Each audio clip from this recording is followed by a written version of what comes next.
Okay, recording na tayo. Yun nga, tutuloy lang natin yung taxation of co-ownership, estates, and trusts. So last meeting, pinag-usapan natin yung co-ownerships, estates, and trusts. Nag-focus tayo dun sa mga definitions, no? Kasi mga bagong terms to for you. No? Lalo at hindi ka pa nag-business and transfer taxes. Si co-ownership, estates, tsaka si trust. Okay? Ayan. So taxation of co-ownership, nadaanan na nga natin last time, no? Kapag merong undivided property, tas kung paano nakukuha yung undivided property na yun, succession and donation. Succession, tinatawag siyang donation mortis causa, no? Kasi deads na, deceased na yung pinanggalingan. Okay? Deads. Donation naman is inter vivos or between two living persons. Daanan na lang natin, no? Kasi napag-usapan na natin yan ng detail last time. Pero pag-uusapan nyo pa nga yan ng magiging professor mo sa business and transfer taxes. Okay, business and transfer taxes. Tax 2 nyo siguro yon, no? Alright, sabi natin, taxation of co-ownership. The receipt of co-owned property is not subject to tax. Yun nga, no? Hindi siya subject sa income tax. Kasi nga, not subject to income tax. Lagyan lang natin dito. Ang kapal naman masyado nung pen natin. Nipisan natin ng bahagya. Nipisan natin to. Yun. Not subject to income tax kasi nga ito ay subject sa estate tax if it is done through succession o yung mortis causa, yung deads na yung pinanggalingan. Donor's tax naman kapag inter vivos o living o yung donation na tinatawag. Okay? Pero yung co-owned property uh, can generate income. No? Kagaya ng example natin before o last time, yung apartment na owned ng isang mother. Okay, tas sa kasamang palad, siya ay na-deceased. Tapos yung bahay na yan or yung apartment na yan will be uh, passed on sa kanyang apat na supling. Okay? So, magiging co-owners yung apat na yan nung property. Okay? So, yung income na generate ng co-owned property na yan is still subject to income tax. Pero, the co-ownership itself is not a taxable entity. So, itong co-ownership, yung grupo, yung apat na yan, yung apat na heirs, no, as co-owners is not taxable. No? So rather, the co-owners will be taxed on their share in the income of the co-owned property. So i-distribute yung income ng apartment na yan sa apat na magkakapatid na ito. Tsaka tataksan. Ganon ang co-ownership, no? The co-ownership is not a taxable entity. General rule, co-ownership not a taxable entity, not a taxable entity. Okay? Ano mangyayari dun sa income? Paano tataksan yung income? Kapag na-distribute na dun sa co-owners. Okay? So, ganun ang mangyayari sa co-ownership. And in the absence of the information to the contrary, equal ang division ng income. Alright? So, yun nga. General rule, not a taxable entity, pero exception. Yung co-ownership will be considered an unregistered partnership kapag the co-owners invest in the business for profit. O yung tinuloy nila yung co-ownership, ano? Siguro na renovate sila o nagdagdag sila ng additional rooms as a group. Tapos, dinivide nila yung profits among themselves. Yun, magiging unregistered partnership sila. Tapos, yung property is nanatiling undivided for more than 10 years. Tapos, ayaw nilang hatiin. Magiging unregistered partnership nga yung co-ownership. And yung unregistered partnership ay taxed like a corporation.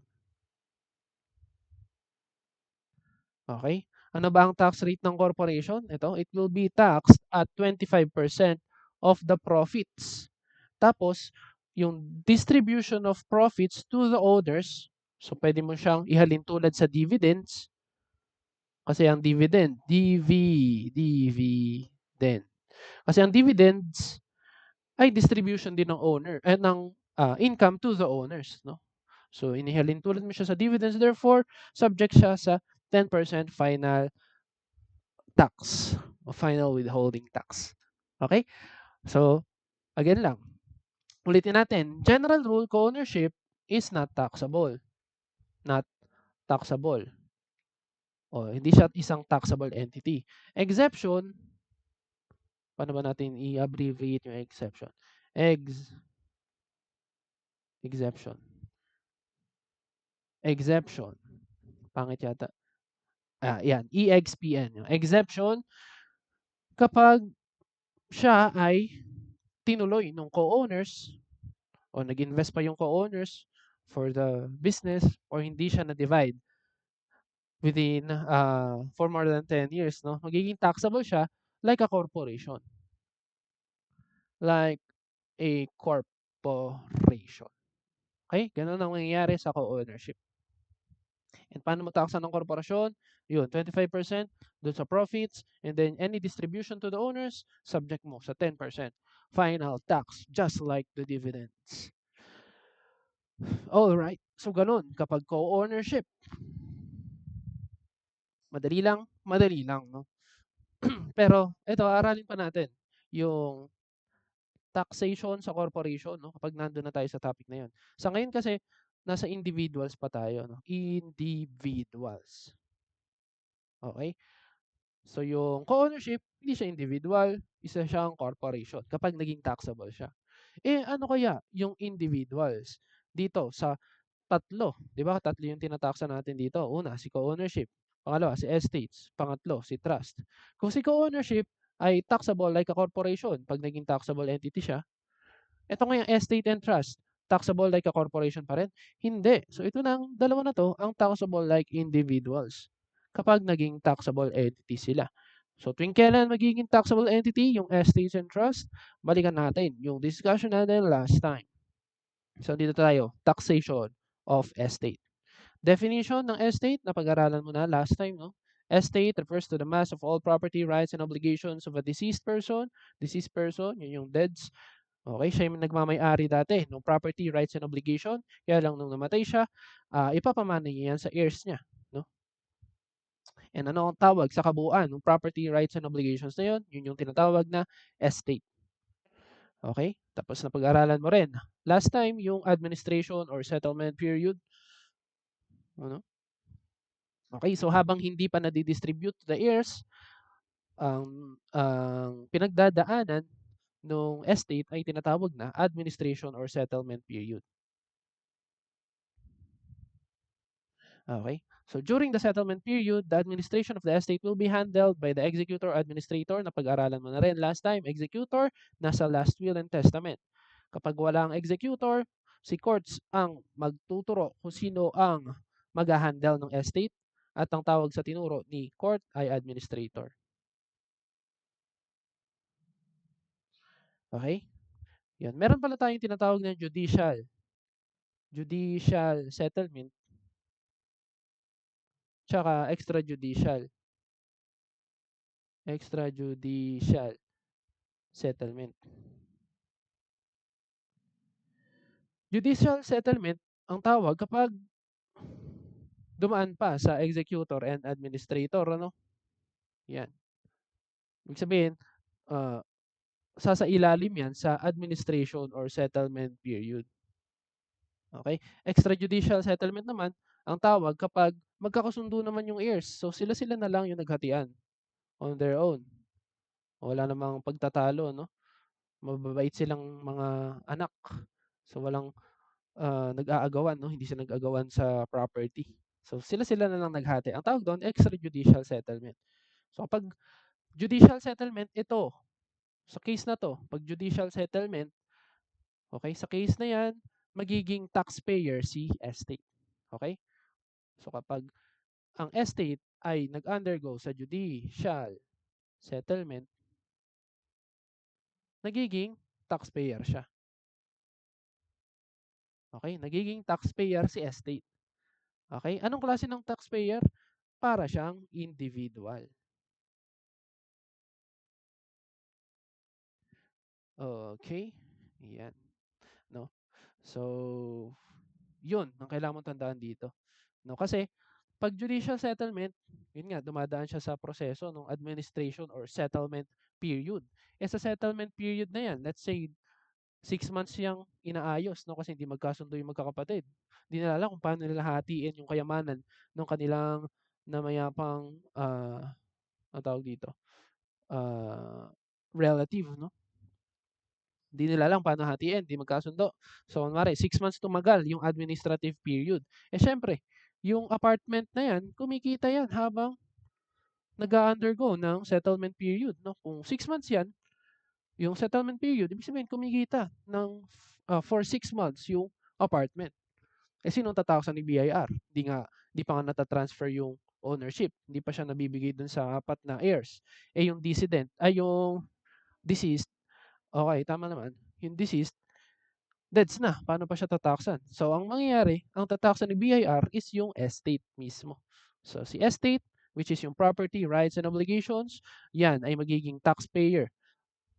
Taxed like an individual. So, ayun, magiging taxpayer si estate. So, yung bahay na dating ganyan lang, magkakaroon siya ng muka na pwedeng iharap sa BIR. So, naging taxpayer na siya.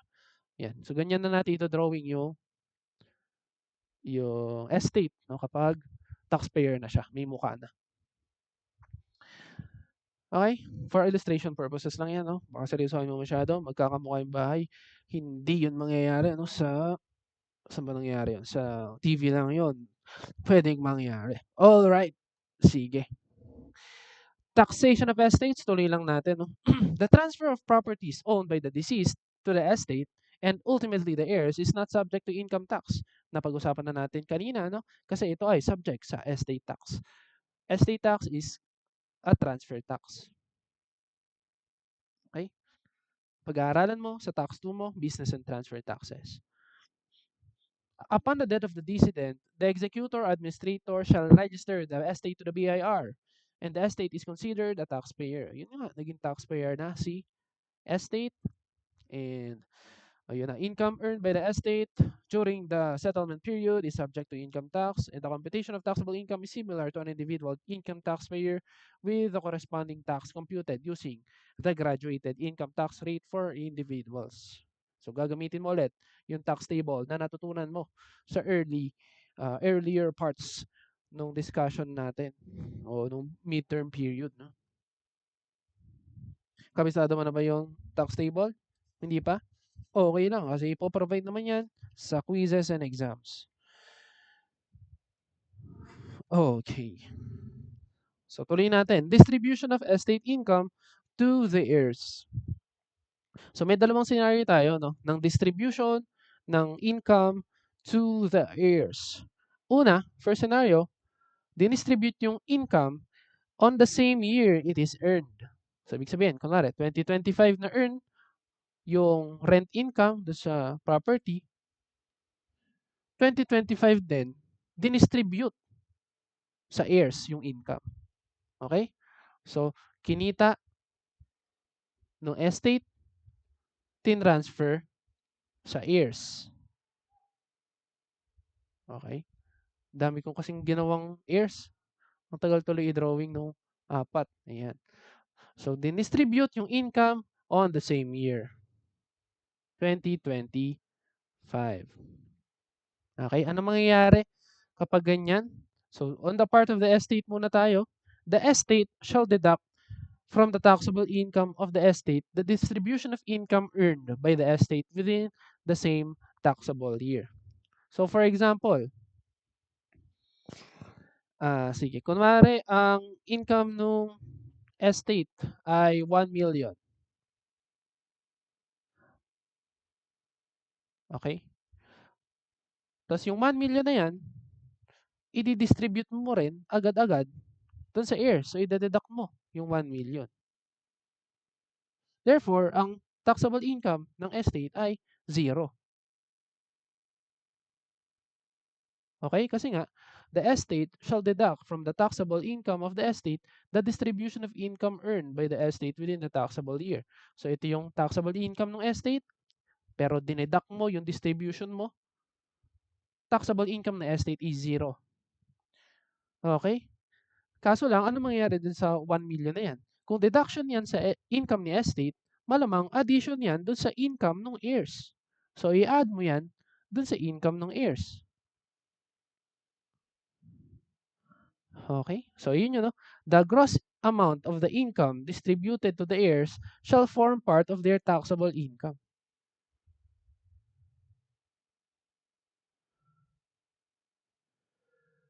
Okay? Sige nga, for simplicity purposes, gawin na lang nating nag-iisa yung heir. Gawin na lang nating nag-iisa, no? So, let's say, yung heir na yan, kumikita siya ng salaries o compensation income. So, kung meron siyang compensation income, let's say na 500,000 per year compensation, i-add mo sa compensation na yan yung na-receive niya from the estate, which is yung 1,000,000.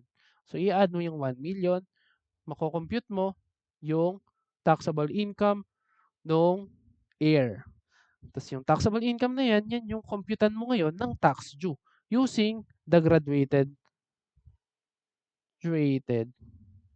table. Okay? Sige.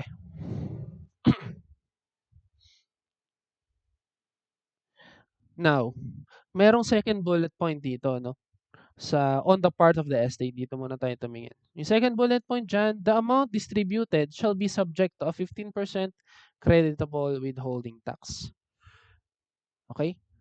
So, ibig sabihin, yung 1,000,000 na yan, hindi yan marireceive ng buo ng heir.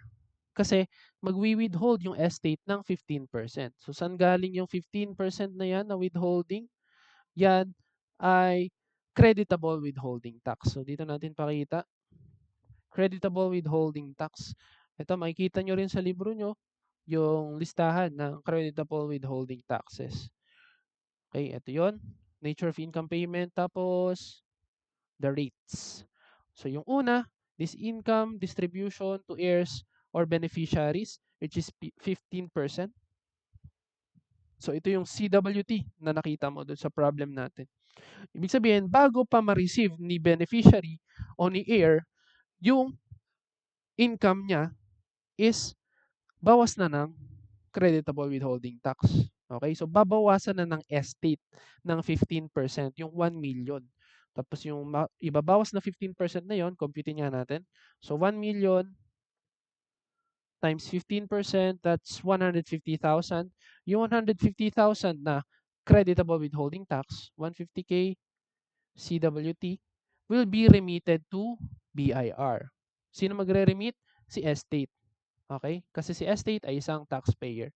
So, i-remit kay BIR yung 150,000 CWT na yan. Okay? Now, ang marireceive lang talaga ni heir is 1,000,000 minus 150,000. 850,000 lang talaga, no? 850,000 lang yung marireceive ni heir. Okay? So, ito, the 15, ito yun, 15%. Okay. So, net of 15% CWT yung marireceive ni heir. Okay?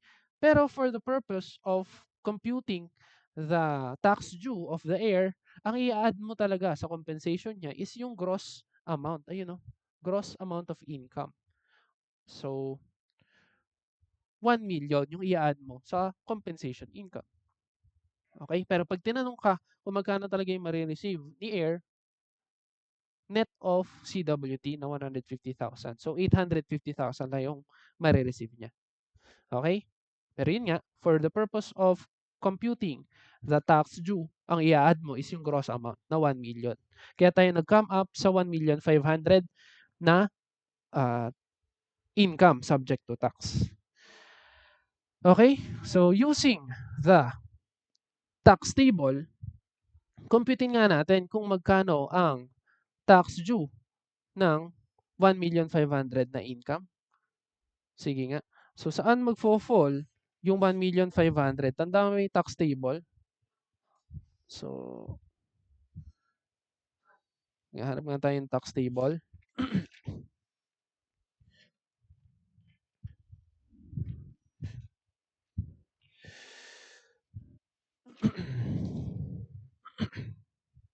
Ayan. So, magfo-fall yung 1,500,000 sa over 800,000 but not over 2,000,000. Okay? So, kung 1,500,000, pumasok siya doon sa over 800,000 but not over 2,000,000. Paano mo kukumputin yung tax niyan? So, yung income na over in excess of 800, so 1,500,000 minus 800. So, yung amount in excess of 800,000 is 7,000, ay 700,000. Yung 700,000 na yan, multiply mo sa tax rate na 25%. So 700 times 25% is 175,000. Okay. Now, i-plus mo yung 102,500. Okay. So, nakatingin lang ako sa tax table, ha. 102,500. So, this is 277,500. So, ang tax due ng 1,500,000 na income is 277,500. Okay? Pero, basahin mo yung second bullet point nung on the part of the heir. Okay? The 15% tax withheld, ano ba yung 15% tax withheld na yan? Yan yung winithhold ni estate. By the estate can be deducted from the income tax due of the heir. So, ibig sabihin, yung 150,000 na winithhold ni estate, yung 15,000 na winithhold ni estate, na ultimately, niremit niya kay BIR, pwede mo daw i-deduct dito sa 277,500. Anong essence nun? Kasi nga, bayad na yun ni estate. Winithhold na yun ni estate. Kaya, pwede mo siya i-deduct. So, creditable. Yun yung concept ng creditable. Pwede mo siyang gawing tax credit. Creditable. Kaya siya sinabing creditable withholding tax, pwede mo siyang i-credit o ibawas doon sa tax due mo. So, 277,500 minus 150, ang totoong tax due ni heir ay 127,500. Yun. 127,500. Alright. Nasundan ba yon? Puso ka nga kung nasundan mo. Sige. Hinto muna tayo saglit. Absorb mo. Yun, may isang pumuso. Dalawa na sila. Tatlo, apat. Tatlo, apat. Sige. Puso ka pag nagets mo na. 5. 6. Okay. 7. Alright. Ay, dumadami na yung pumupuso. 8. 9. Okay. Ayan. So, ganun lang. Yung pasigot-sigot, ha? Bago i-distribute kay heir, nag-withhold na ng 15%. Kaya, nung nag-compute ng tax due si heir, binawas niya yung 15% na winithhold na nung estate. Okay? Kaya ang babayaran niya na lang is 127,500. Ba't ganon? Ba't niya dinidaw? Siyempre, sayang naman. No? Mag-tax ng doble kapag hindi niya dinidak yan. Alright, so ganon kapag the distribution is on the year the income is earned. Ibig sabihin, kung 2025 kinita, tapos 2025 din dinistribute, ganyan yung gagawin mo. Paano kung, parang kanta yun ah. Sino kumanta nun? Paano kung, kalimutan ko na. Basta may ganong kanta, no? Ay, na-distract na naman ako. So, number 2, paano kung distribution on subsequent years? Sino kumanta nun? Ay, paano kung? Kagome yung kanta na yun. Yung may, may puno ng akasya sa lyrics. Ayan. Paano kung yung distribution is on subsequent years pa? Oo, isa sumunod na taon pa dinistribute. Kunwari, 2025, kinita. Tapos 2026 pa, dinistribute. Paano yung gagawin doon? Okay, meron ulit tayong on the part of the estate muna. On the part of the estate, the income shall form part of the taxable income of the estate on the year it is earned. So kung kanina, nakita mo dito, ayun, 'di ba? Ito yung taxable income ng estate, binawas mo yung dinistribute. Eh ngayon, hindi mo binawas, ano mangyayari? Eh di, yung 1,000,000, saan natin ilalagay? Puno na. Dito na lang. Yung 1,000,000 na kinita ng estate, wala kang ide-deduct dyan. Kasi nga, hindi mo dinistribute for 2025, eh, no? So, hindi mo dinistribute, so wala kang ide-deduct. Therefore, ito yung kukumputan ng tax due. Okay? So, kumputan mo ngayon ng tax due yan. 1,000,000, 1,000,000, saan siya magfo-fall? Sa 800, no? Over 800 but not over 2,000,000. So, yung tax due mo, kapag 1,000,000, kita natin, is, dito na lang natin computin. 200,000 times 25%. So, 50,000 to. 50,000 plus yung 102,500. 50 plus 102.5, 152, 152,500. Okay? So, 152,500 yung magiging tax due ng estate. Okay? Okay. Para doon sa 1,000,000 na income niya. Okay? Kasi nga, yung income shall form part of the taxable income of the estate and wala kang i-deduct. The distribution will not be reported as a deduction from the taxable income because hindi mo naman dinistribute eh. Bakit mo i-deduct? Okay?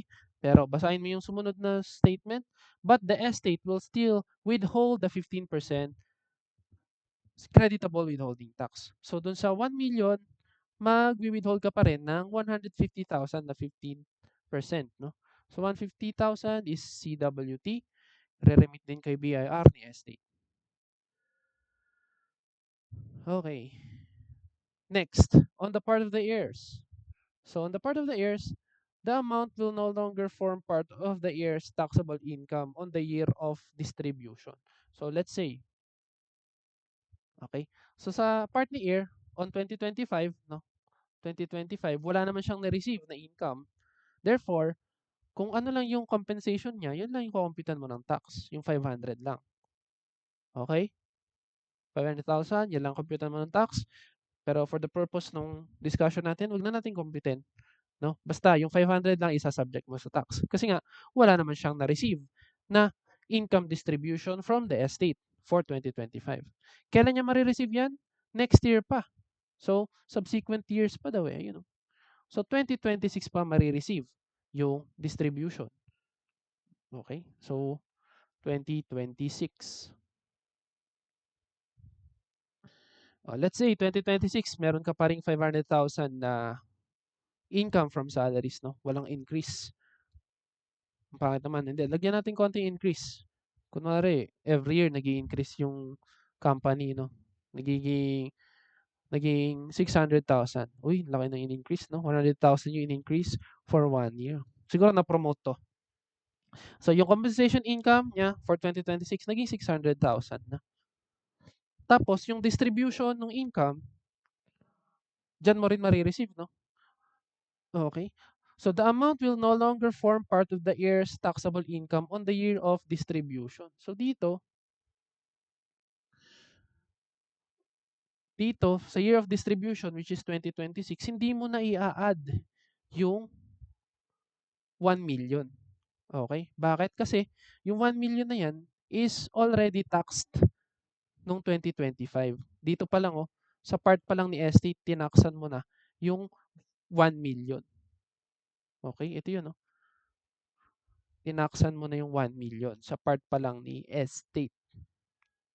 So, pag na-receive mo yon sa 2026, wala ka ng, di mo na kailangan i-declare, no, sa, or hindi mo na kailangan computan ng tax yung 1,000,000 na mare-receive mo. Actually, hindi 1,000,000 mare-receive mo, eh, 850 na lang.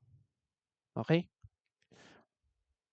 Ngayon, 'pag nag-compute ka ng tax mo sa 2026, so 600,000 yung income mo. So, gamitan nga natin 'to ng tax table. Tax table natin, not over 800, no, pero over 400. So, not over 800 but over 400, meron kang 200 na excess, times mo sa, ay mali yata ako nung ginamit na ano, tax rate. Mali nga akong ginamit na tax rate dito. Dapat pala 30, ay hindi, tama 25 lang pala. Tama 25% lang pala. False alarm. So dito, ang gagamitin natin ay 20%, no? So 20%. 200 times 20%, this is 40,000. Plus natin yung 22,500.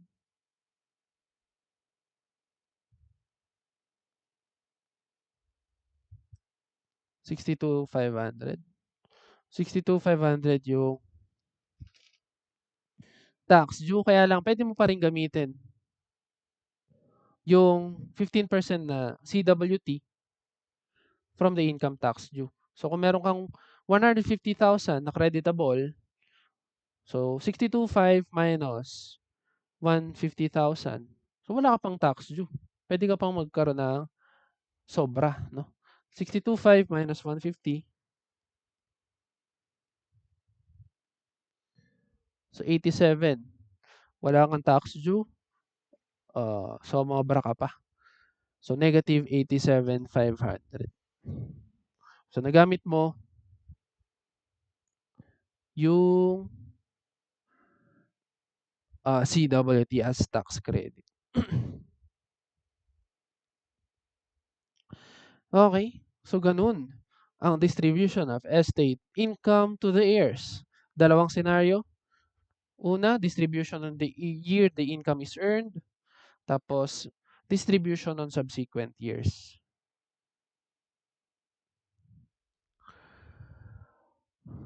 All right.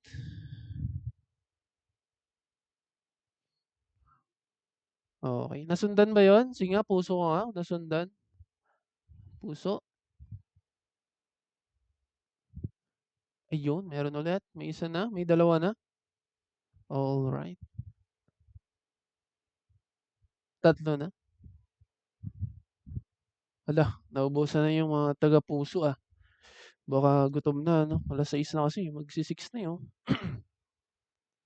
Tingnan natin kung gaano karami pang attendees. Marami pa rin, no? Very good. All right, sige. So tuloy lang natin to. Calculation of income tax of the estate. Yun nga, no? Similar to that of an individual taxpayer. So gross income of the estate, less business expenses, less distribution of estate income to the heirs is equal to taxable income. Tapos ito, income tax of estates under multiple executors. So marami daw yung executor. So when the estate of a decedent is managed by multiple executors, the income tax to be paid shall be based on the combined taxable income of the income earned by the properties in the estate. So all executors are severally liable to pay the income tax of the estate. Only a single return must be filed by any executor. So ito, simply stated, kailangan lang pagsama-samahin yung taxable income. Tapos saka computan ng tax due. Okay. So for taxation of trust, since same nga sila, no? Estates and trust, they are taxed like individuals. So, same yung treatment dito. Okay? Ang pinagkaiba lang dito sa trust, ang sa estate kasi, dito, ang magbabayad ng tax is yung executor or yung administrator. Okay? Yung magbayad ng tax ng estate, si executor or si administrator. Sa trust naman, ang magbabayad, okay, depende pala, no? Kailan ba nagiging taxpayer si trust? Kanina, di ba, nung nasa estate tayo, nagiging taxpayer si estate kapag under judicial settlement. Okay? Ngayon, pag trust naman ang usapan, kailan nagiging individual taxpayer si trust? Kapag meron tayong ordinary trust or irrevocable. Okay? So ito, dinefine naman natin last time. Yung definition ng trust, tapos na tayo dyan, no? Yung three parties, alam mo na rin. Tapos trust may be arranged inter vivos. Napag-aralan na rin natin last time. Trust agreement allows a person to create sustained benefits for another. Okay? So, kailan magiging taxpayer si trust? Tagal naman. Paulit-ulit na to, no? Trustor is a person who establishes a trust, fiduciary or si trustee. That person holds the trust in a property on behalf of another person. Then si beneficiary, siya yung maswerteng nila lang na magbe-benefit from the trust. Ayan, ito na talaga. Kailan magiging taxpayer si trust? Kapag merong ordinary trust. Ano ba yung ordinary trust?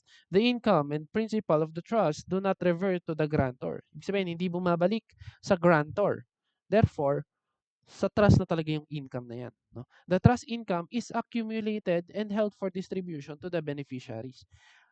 So, nag-accumulate lang yung income dun sa trust mismo. So, kapag ganun, ordinary trust, nagiging taxpayer yung trust. Okay?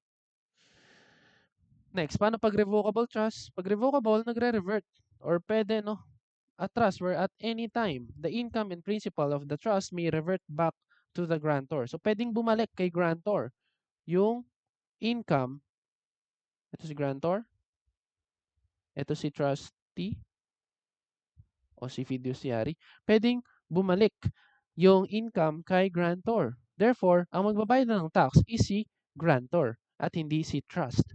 So, kapag revocable yung trust, hindi siya nagiging taxpayer. Okay? Hindi nagiging taxpayer yung trust.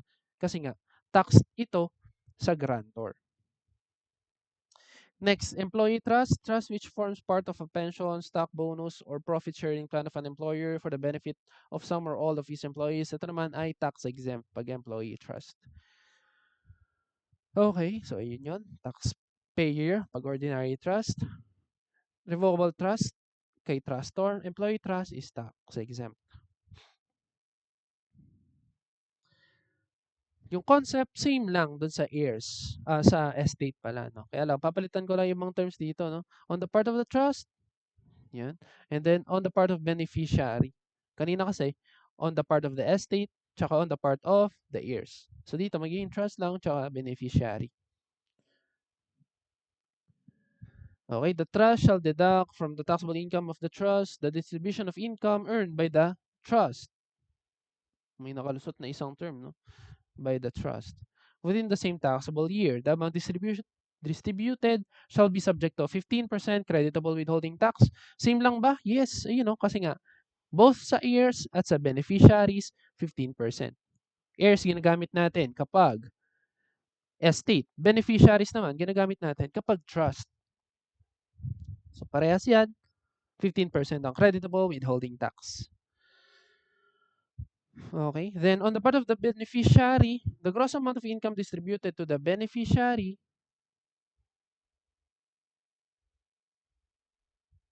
shall form part of their taxable income. And then the 15% tax withheld on the trust can be deducted from the income tax due of the beneficiary to determine the amount of tax still due. Okay, ganun lang. So, same concept doon sa ginawa natin kanina for heirs. Yun, ito. Alright. So, ganun din pag distribution on subsequent years. So the income shall form part of the taxable income of the trust on the year it is earned, on the year it is earned. The distribution will not be reported as a deduction of the taxable income, but the trust will still withhold 15% of CWT. Same na same sa concept nung sa estate. So on the part of the beneficiaries, the amount will no longer form part of the beneficiary's taxable income, and CWT can still be deducted from the tax due of the beneficiary. Okay, ganun lang. Same concept lang. This calculation of the taxable income tax due, gross income minus business expenses, less distribution of trust income to beneficiaries, makocompute mo yung taxable income. Okay, sige. O, bago tayo mag-proceed dito sa examples, short break tayo, mga 5 minutes lang. No? Inom lang akong tubig. So, balik tayo ng 6 p.m. Wait lang inom lang ako ng tubig. Di na ako magpapatugtog. O magpatugtog tayo para masaya. O sige, tuloy natin tong si Enhypen. Baka mainip ka kasi, baka tulog ka eh. Oh, bite me ulit. Ay, hindi na pala. Ayan. Wait lang Enjoy mo si Enhypen. Tuloy na natin to Huwag natin ituloy si Boom Boom Bass. Boom Boom Bass. Di ba si kumanta niyan? Pangalan nito? Si Kichi Nadal. Ay, si Kichi Nadal. Pinoy yun eh. May mental block ako. Kalimutan ko yung pangalan niya. Sino to? Nicki Minaj. Ayun, si Nicki Minaj. Ayun, Nicki Minaj. Naalala ko. Kasi pareha sila number of syllables, di ba? Kichi Nadal, tsaka Nicki Minaj. Alright, tuloy natin. Si Bobby daw. Ba't wala na akong boses? Kanina pa kasi ako nagkakalasi eh. Alright, tuloy. Mali lang. Nicki Nadal. Tara, tuloy na natin. Nagloloko na tayo dito. Alright. Sige, sample problems tayo bago tayo magpunta dun sa consolidated income tax of trusts. Okay. Co-ownership. Okay, napag-aralan natin kanina to. May sample problem lang tayo ngayon. Okay? Co-ownership, yung unang part. Co-ownership. Ayun, ito yun. So, basahin natin yung problem. Key concept muna. Meron tayo additional concept dito. No? Review.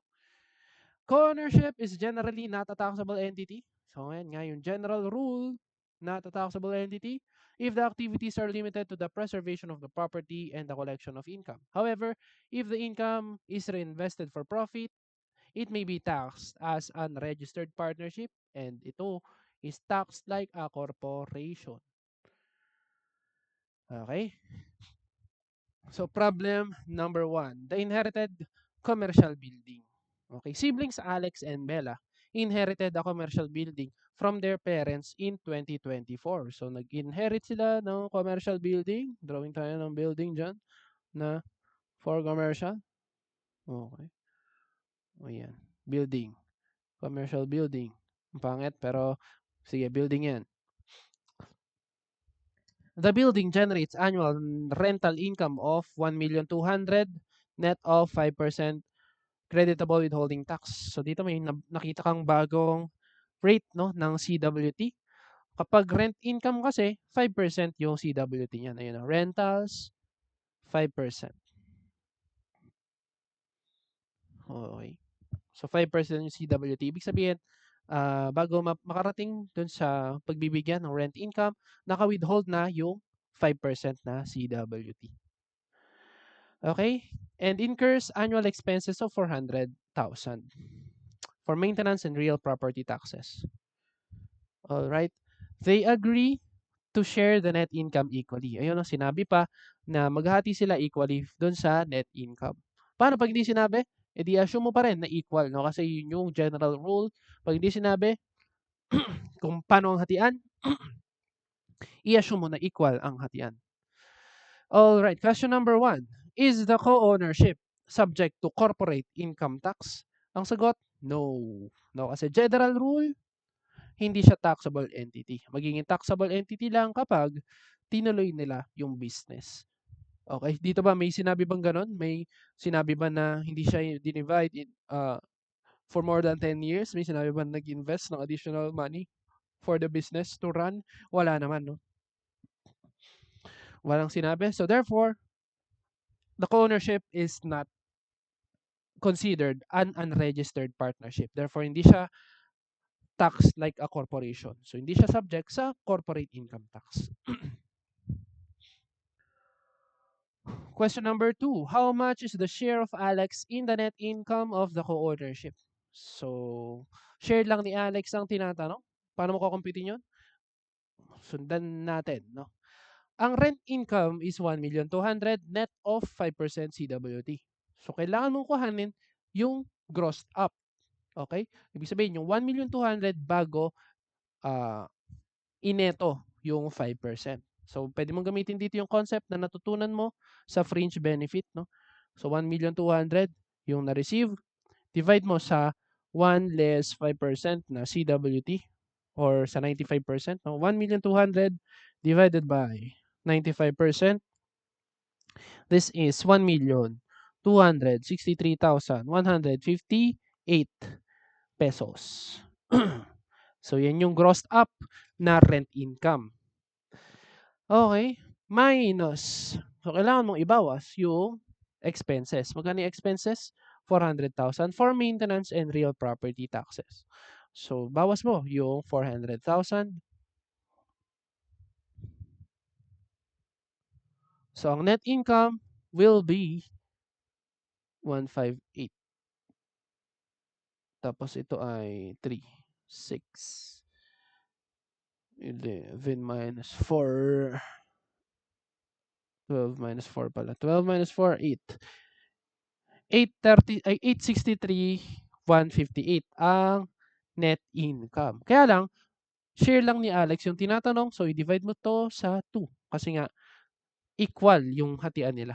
Equally. So divided by 2, meron siyang share na 431,579. Okay, so ang sagot sa number 2, 431,539. 431,579 pala. 579. Next question, number 3. How should Alex report this income in his individual tax return? So, paano niya i-report yung income na yan? Hindi isasama niya dun sa iba niyang income. Okay? So, yung tax return ni Alex, let's say, meron siyang compensation income na 1 million. So, i-add niya yung share niya na to, yung 431. I-add niya yung 431,579 sa kanyang income para makuha niya yung kanyang gross income na isa-subject sa tax. Okay, so ganun lang. Gagamitin niya yung kanyang annual income tax return for that.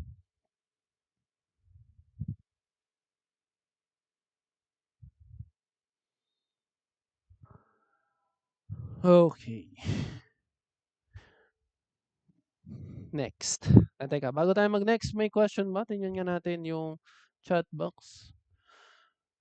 Okay, may question ba? Unmute lang. Pag walang question, pumuso na. Wala naman tanong. Hindi kinadal pa rin yung huling chat sa chat box. Narito lang. Ayun. Alright, so mukhang wala namang question. Proceed tayo sa sumunod na katanungan. Estates. Wala na akong boses ah. Estates na tayo.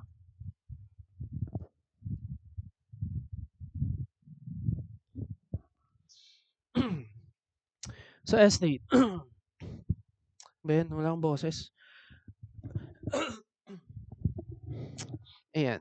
An estate is under judicial settlement when the court is involved in distributing the assets. Na-discuss natin kanina, no? In judicial versus extrajudicial. So during this period, the estate is treated as a separate taxable entity, taxed in the same manner as an individual. So pag judicial settlement, magiging taxable like an individual ang estate. So basahin natin yung problem number 2. Mr. Cruz passed away, leaving an estate that is currently under judicial settlement.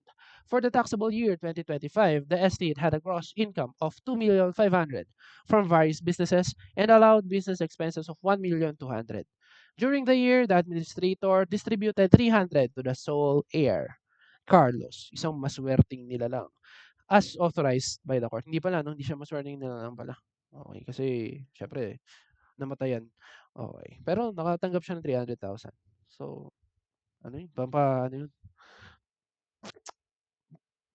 Ah, tawag dito. Mamanahin niya yung income. Ay, hindi pala. No, kasi ang estate ay 2,500,000. Malaki talaga yung makukuha niya. No? Yung 300 is income pala ng estate. Alright, sige. Basahin natin yung question. Compute the taxable net income of the estate. So, una, check muna natin kung ano nangyari dito sa estate na to. Okay? So, si estate ay under judicial settlement. Okay? Therefore, si estate ay taxable entity. Taxable like an individual.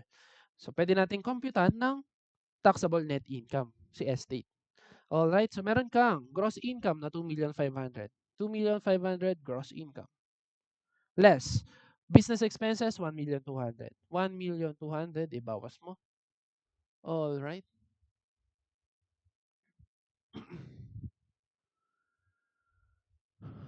Next, anong gagawin natin? Sige, computein muna natin to, no? Para maayos yung presentation natin. Gross income, tapos less allowable o allowed expenses. Aaralin pa kasi natin, no, yung computation ng gross income, tas yung deductions. So, sa future topics pa natin. So, for now, given na may gross income, given din yung allowed expenses. So, tawagin natin itong net income before distribution. Net income before distribution is 1,300,000. Ngayon, tingnan natin ano nangyari doon sa distribution. During the same year, the administrator distributed 300,000. So, ito yung nangyari. Kumita siya ng 2025. 2025, the estate had a gross income of 2,500,000. So, kumita siya ng 2,500,000 and at the same year, sa same na taon na yon, dinistribute yung 300. So, anong gagawin mo kapag within the same year, na kinita mo yung income, dinistribute mo rin? So, ang gagawin mo, ide-deduct mo. Okay, kinita mo yung income, i-deduct mo yung income sa estate. So, less income distribution. O yung income distribution na 300,000. Okay? Therefore, ang taxable net income ni estate ay 1 million. Okay? So, ito yung kay estate. Taxable net income is 1 million.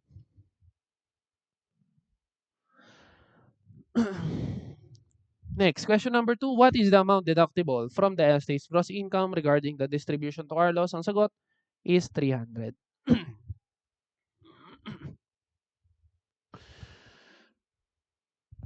Okay. Then last question, how much income should Carlos report from the estate in his personal tax return?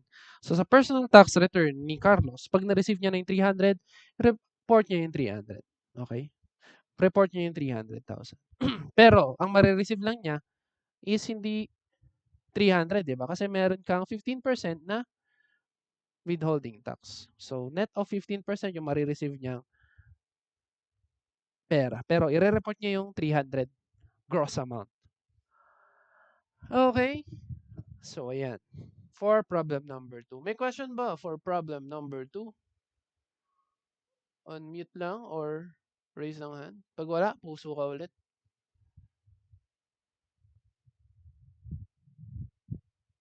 O yun, alright. Alright, sige, sige. Walang question.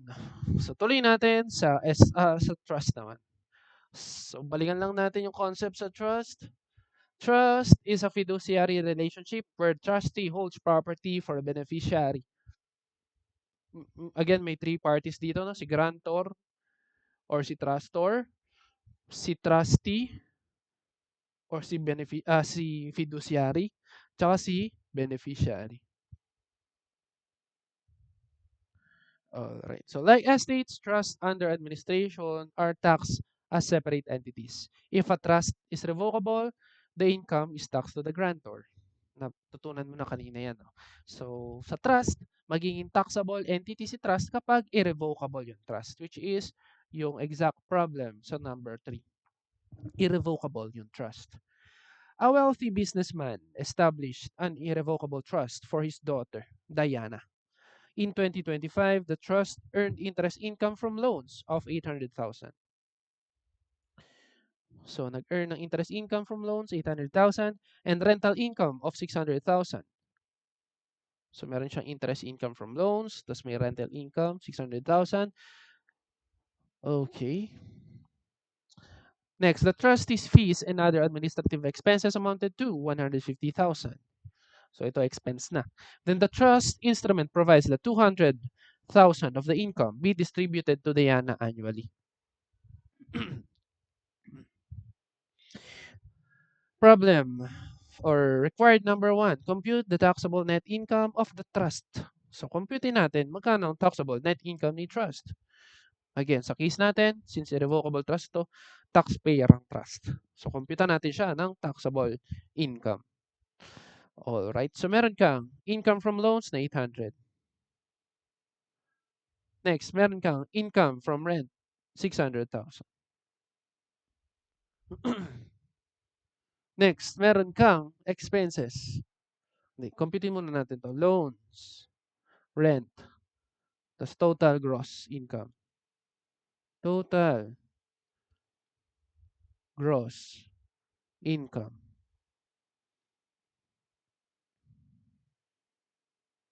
This is 600 plus 800, 1,400,000. Total gross income. Less natin yung admin expenses na 150,000.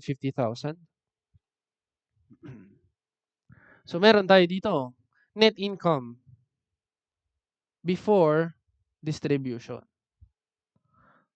Net income before distribution, 1,250,000.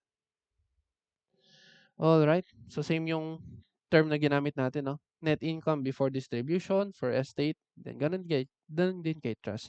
Net income before distribution. Okay, tapos, sabi dyan, yung 200,000 daw ay binibigay annually kay Diana. So, ibig sabihin, within this year, within 2025, nagbigay ulit ng 200,000. So, bawas mo, i-less mo ulit yung distribution o yung income distribution na 200,000. Therefore, ang net taxable income o taxable net income ni trust ay 1,050,000. Alright. Tapos from here, ikaw na bahala mag-compute ng tax due using the tax table.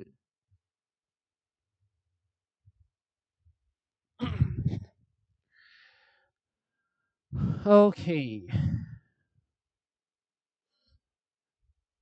Next, if the trust was revocable by the businessman, who would be liable for the taxes on the 1,400,000 income? So, ito yung 1,400,000 income. Pag revocable ba yung trust, kanino magiging liable yung taxes? E di kay businessman o kay trustor. Ang sagot dito, businessman or trustor or guarantor. Okay, kasi nagiging taxable lang yan kay trust kapag irrevocable yung trust. Number 3, what is the personal exemption allowed for trust, if any, under current train law provisions? So, dati kasi merong 20,000 na allowed na personal exemption. Ngayon, hindi na yan allowed. So, 0. 0 ang sagot sa number 3. Alright. So, may question ba dito sa number 3? Raise your hand or unmute. Kung meron, pag wala, puso ka lang.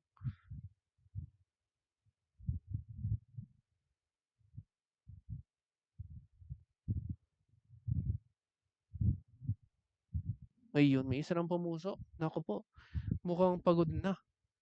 Pagod na ang mga tao. Alright, last problem naman ano, kay consolidated or multiple trusts. So, ang key lang naman dito kay consolidated or multiple trust, ito, multiple trust, when there are two or more trusts created by the same trustor for the benefit of the same beneficiaries, income tax to be paid shall be based on the combined taxable income of all the trusts. So, i-combine lang lahat ng taxable income ng trust. Tapos, the consolidated income tax shall be apportioned to each trust. So, ipoprorate lang. Kumbaga, yung tax on the basis of their individual taxable income. So, para mas madali mong ma-gets, mag-solve na lang tayo. So, number 4, yun nga, kailangan nating computein yung taxable income ng lahat ng trust, consolidated, and then compute mo yung tax on the total. Then, kailangan mong i-apportion o i-prorate. So, problem number 4, Juan creates 2 irrevocable trusts for his son, Pedro. So, si Trust A, merong 500,000 na income yung trust na yan. Then, si B, merong 300,000. Now, how should that income tax be computed for these trusts? So, yung 800,000, which is yung total ng dalawa, yan yung gamitan mo ng tax table. So, pag ginamit mo yung tax table, ang magiging bracket niyan is yung over 400 but not over 800. Okay? So, computan nga natin to ng tax due. So, over 400 but not over 800. Kailangan mong kuhanin yung 800. Kuhanin mo yung excess. Over 400. So, merong 400 na excess. I-multiply mo sa 25%. Tama ba tayo? 25%. Hindi, 20 lang. 20% lang. Huwag ka masyadong excited. So, 20% lang. So, 400,000 times 20%. This is 80,000. I-plus mo yung 22,500. So, tax due is 102,500 for the two trust. Kaya lang, paano mo i-distribute yung 102,500 doon sa dalawang trust na yan? Eh, kailangan mo nga siyang i-prorate. So, paano mo gagawin i-prorate? Yung total, 800, gawan mo ng fraction yung dalawang trust. So, kung ito ay 500, 500 over 800. Tapos kung ito ay 300, 300 over 800. Or simply, 5 over 8, sinimplify lang natin, 3 over 8 yung isa. Okay? Then dyan mo i-multiply yung 102,500. So 102,500 times 5 over 8. This is, yeah, yan i-calculate ko. 64,062.5. And then kapag sa 3 over 8 mo naman multiply, 38,437.5. Ayun. So, ganyan ang distribution mo noong tax due. Ayan. Yun pala yung sagot sa number 2. How is the total tax liability apportioned between Trust A and Trust B? Gumawa lang tayo ng fraction, tapos na natin dinistribute yung total na 102,500. Ayun, may question ba dito sa number 4? Pag wala, pumuso ka lang. Pag meron, unmute.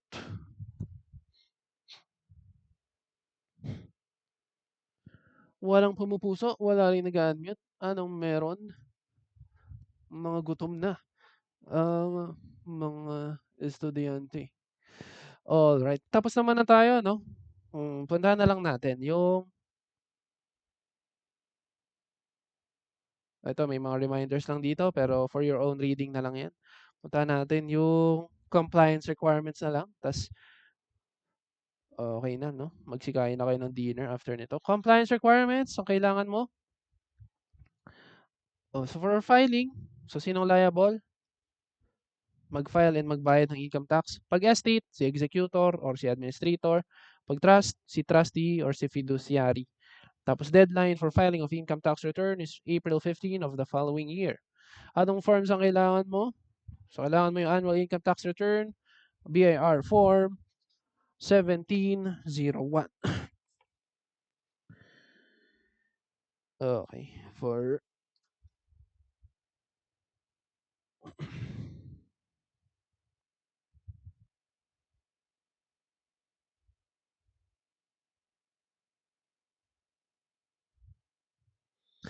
okay, then upon withholding 15% creditable withholding tax, BIR form 2037. Tapos remittance of the tax withheld by the estate or trust to the national government, BIR form 1601 EQ. Alright, may question ba rito sa taxation ng co-ownership, estates, and trust? Alright, walang katanungan. Sige, i-stop natin yung recording, no? Stop natin para ma-upload natin yung